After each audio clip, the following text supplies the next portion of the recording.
élections. Ce n'est heureusement pas le processus électoral à la Alibaba en Côte d'Ivoire.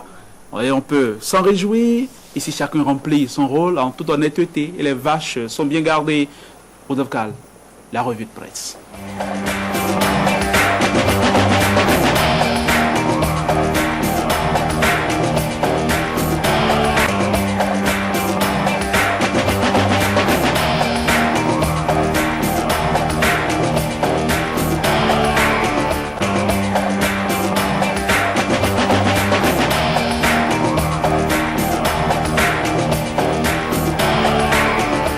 Bonjour la revue et bonjour Rodovcal. Bonjour Wina Abessi. C'est pas compliqué à imaginer. Pas du tout. Actualité oblige, nous repartons en Côte d'Ivoire pour suivre les derniers développements dans la crise issue des élections présidentielles. Et c'est à travers la lecture que font les journaux béninois de ces événements. Sagesse Info nous dit tout de suite que la situation politique là-bas est inédite. Le journal explique qu'il y a 2 présidents pour un même fauteuil avec un Gbagbo qui s'appuie sur le Conseil constitutionnel en dénonçant les gérances étrangères et Ouattara qui s'adosse à la commission électorale tout en recevant les félicitations de la communauté internationale. Le quotidien, de son côté, dénonce sans embâche un hold-up électoral en Côte d'Ivoire et trouve que c'est le président sortant qui a tout organisé. Gbagbo, la honte de l'Afrique, se plaint mon confrère.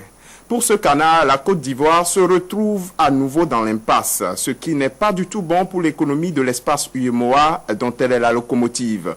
À la une de Nord-Sud quotidien, c'est la guerre qu'on redoute à nouveau dans ce pays qui ne vient que d'en sortir. 2 présidents et puis la guerre, se demande la parution qui fait remarquer que la tension monte déjà à Abidjan. Dans cette crise, ce qui rapproche davantage le Bénin de la Côte d'Ivoire, c'est qu'en mars prochain, les Béninois sont appelés aux urnes. Les quotidiens de ce matin tentent alors de se servir du cas ivoirien pour prévenir d'éventuels troubles ici. 24 heures au Bénin nous dit clairement que les Béninois s'inquiètent pour 2011.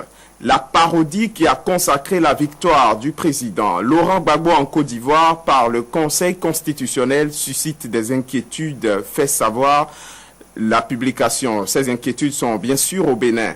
La presse du jour transmet le même message. Le journal affiche à sa une des photos de Boni Yahi, Maître Robert Dossou, Adrien Humbedi et Françoise Collet, la représentante de l'Union européenne au Bénin. Et c'est pour signaler que ces personnages sont interpellés. Le journal, dans son rôle d'alerte, mentionne qu'aujourd'hui, c'est la Côte d'Ivoire. Comment faire pour que dans les 3 mois à venir, ce ne soit pas le tour du Bénin, avertit Eloge Badou, qui ajoute que cette question doit agiter tous les jours la conscience de la classe politique béninoise.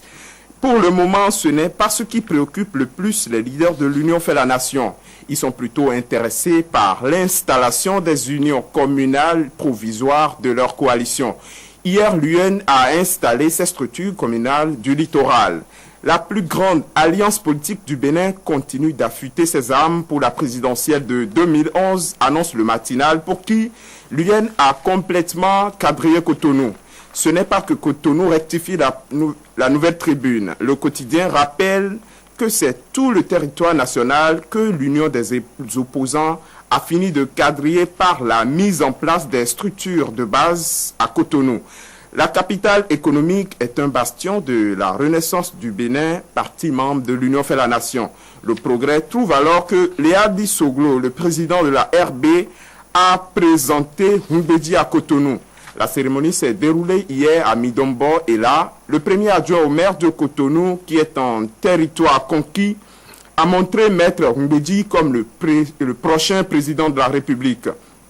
Léadi Soglo a donc fait son show dans le littoral. Son frère Galiou, lui, qui est du côté du pouvoir, était aussi dans le zoo pour mobiliser du monde. Mais il était à Abomey et toujours le week-end. Le confrère de la matinée fait le point ce matin en retenant que Galiou a étalé une vision claire pour une jeunesse épanouie. Au stade Goro, où il a tenu son meeting, le ministre a juré qu'au plus profond de lui, il a l'ardent désir d'agir pour une jeunesse épanouie. C'est l'un des points de ses rêves parce que le quotidien Le Meilleur retient aussi que Galiou a manifesté la volonté de rassembler les Rwibadjavi. Mais franchement, mon confrère de fraternité ne croit pas trop à ses discours. Cela se sent en manchette avec le titre « Que peuvent apporter les descentes politiques de Galiou dans le zoo à Yaï ?» Le quotidien constate que dans l'héritage politique des Soglo, Galiou le rebelle se cherche. Son patron Yaï, lui, menace encore d'emprisonner des gens. C'était lors d'une visite de chantier et c'est la tribune de la capitale qui nous en parle.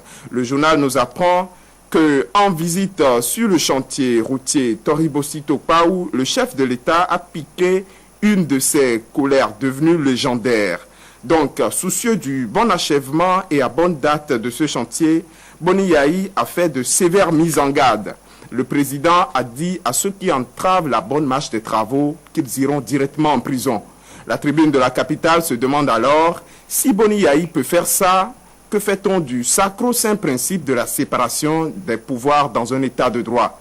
Le routier, lui, ne voit pas les choses de cette façon. Mon confrère pense que c'est juste un ultimatum aux entrepreneurs indélicats qu'il faut décourager. Et selon le journal, c'est ce que Boni Yaï a tout simplement voulu faire.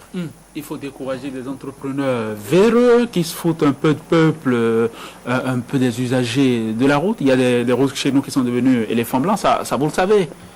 Mais il faut les enfermer. Et qui peut les enfermer? C'est discutable. Le chef de l'État est le chef suprême de la magistrature, ne l'oubliez pas. Vous savez, c'est comme ça que ça commence.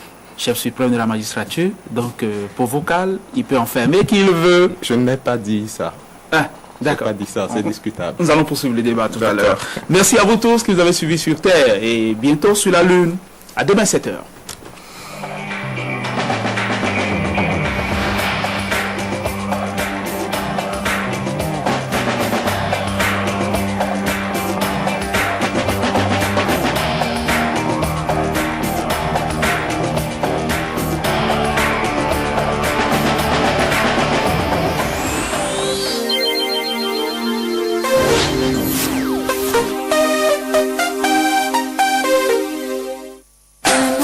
C'est donc reparti. Tout le mois de décembre, suivez sur Canal 3